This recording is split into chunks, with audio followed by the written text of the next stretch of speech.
are here at the Driven Brands Combined Canadian Conference. It's the first one that Driven Brands is hosting, and we've got Joe Saputo here. How are you today, Joe? I'm fantastic. Thanks for asking. So tell me about your relationship with CARSTAR. I know that your father was very, very early on helping Sam. So tell me about Sam's relationship with the brand and how that sort of transferred to you. Yeah, so interesting enough, my father, my mom and dad, Sam and Rosa Saputo, were first year CARSTAR store, and at that point there was only two. So there was no such thing as a CARSTAR conference. So in '94 we went out to California to join the American conference. So '94 I was 13. So my first CARSTAR conference I was 13 years old, and I attended every meeting with my mom and dad and my brother as well, Paul. And yeah, it goes back to '94. Yeah. Wow. So you've been a staple around here. People know you. Yes. Yeah. I guess yes. Of course. Absolutely. Everybody knows Joe. Now you guys use BASF at your shop. Tell me about what's going on at the shop right now. What's new? Well, I think as everybody can understand and relate to, that there's a high demand and low supply in the collision space alone, especially in repairs.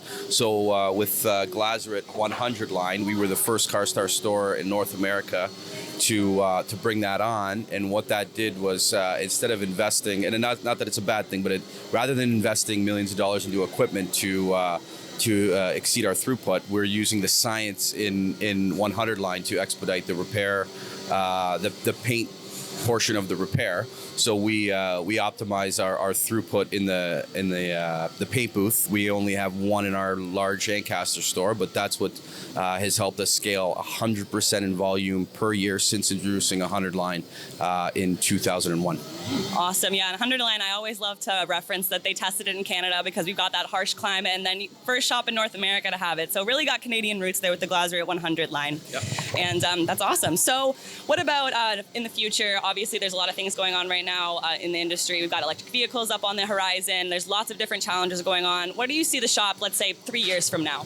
Wow, that's a crazy question, but you know what? It's a great one. And what I'll say is, maybe I guess they call this conference evolution, because I think now more than any time, the evolution is quite vast and fast, both of those things. If you look at electrification of vehicles, what we were looking at 3 years ago was already there, and now we're still anticipating tremendous changes in EV alone.